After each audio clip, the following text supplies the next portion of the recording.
जय विश्वबंधु। श्रीमद् भगवत गीता। संपूर्ण श्रीमद् भगवत गीता का गान हम कर रहे हैं बंधुओं। अध्याय तीसरा चालू है और तीसरे अध्याय में हम बोल चुके थे अब तक 28वां श्लोक। तत्व वित्त महाबाहो गुण कर्म विभागयो गुणा गुणेषु वर्तन्ति इति मत्वा न सज्जते।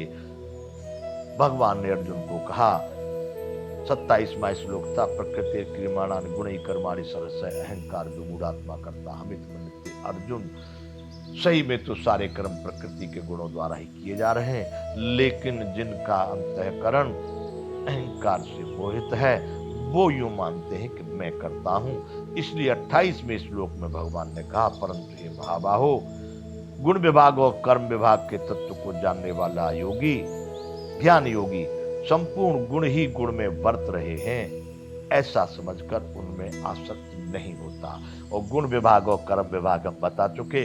गुण विभाग है इस शरीर की रचना, जिसमें मन चित्त बुद्धि अहंकार 5 महाभूत और 10 इंद्रियां और उनके विषय, इनकी परस्पर चेष्टाएं, इनके माध्यम से जो कुछ हम करना चाह रहे हैं या क्रियाएं हो रही हैं, उसका नाम कर्म विभाग है।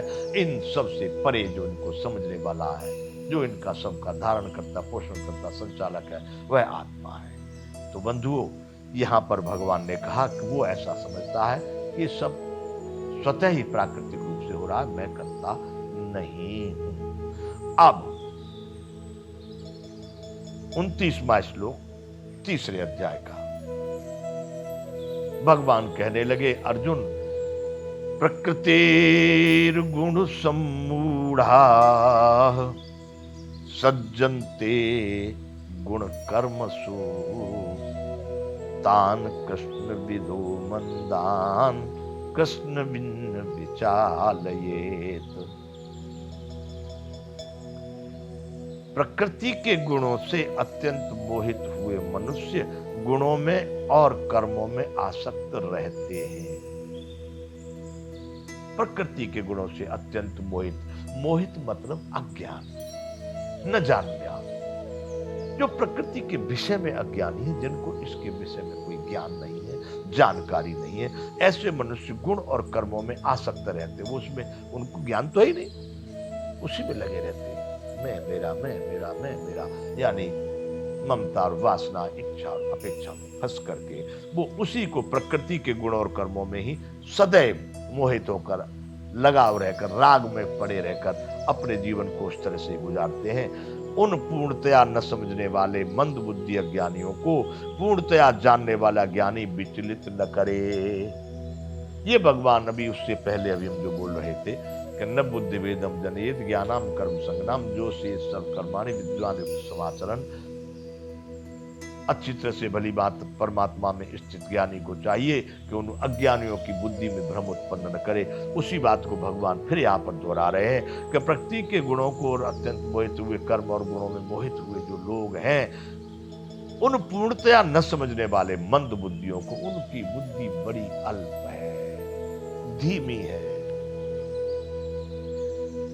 यहाँ पर उनको मंद बुद्धि कह के भगवान ने संबोधित किया है कि उन अज्ञानियों को पूर्णतया जानने वाला ज्ञानी विचलित न करे, अर्थात वो जो कर रहे हैं उससे उनको नष्ट न कर दे। नहीं, वो उधर से भी हट जाएंगे और इधर भी पहुंच नहीं पाएंगे, दोनों तरह से ही वो नष्ट भ्रष्ट हो जाएंगे। इसलिए भगवान ने कहा है, ज्ञानी पूर्णतया जानने वाला मनुष्य उनको विचलित न करे। बंधुओं, 30वां श्लोक तीसरे अध्याय का श्लोक 30 भगवान कहे, मयि सर्वाणि कर्माणि सन्न्यस्याध्यात्म चेतसा निराशीर निर्ममो भूत्वा युद्धस्य विगतज्वर। मुझ अंतर्यामी परमात्मा में लगे हुए चित्त द्वारा संपूर्ण कर्मों को मुझ में अर्पण करके आशा रहित, ममता रहित और संताप रहित होकर युद्ध कर। सारी कहानी कहते कहते भगवान फिर अर्जुन को स्पष्ट कहना चाह रहे हैं कि अर्जुन, मुझ अंतर्यामी परमात्मा में लगे हुए चित्त द्वारा।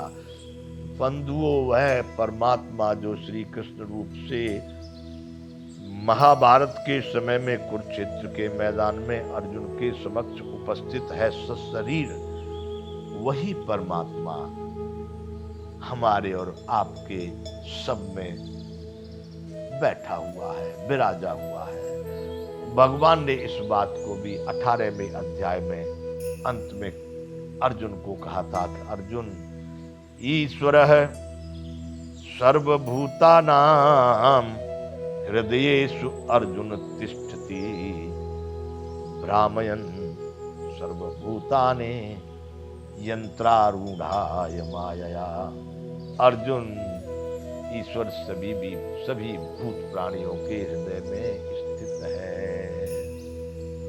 भगवान अब यहाँ कह रहे हैं कि मुझ अंतर्यामी परमात्मा में लगे हुए चित्त द्वारा, मुझ अंतर्यामी, सबके अंतर की समझने वाला, अंतर में रहने वाला, अंतर में सदैव समाहित, संपूर्ण कर्मों को मुझ में अर्पण करके आशा रहित, ममता रहित होकर, संताप रहित होकर युद्ध कर। तुझे ऐसी आशा भी नहीं होनी चाहिए कि मैं जीत जाऊंगा तो ये करूंगा, हार जाऊंगा तो ये हो जाए, कुछ नहीं, कोई ममता नहीं, इसमें कोई अटैच। तेरा कार्य केवल जो कला तेरे पास युद्ध की है उस सामर्थ्य का उपयोग इस मैदान में पूरे ढंग से कर।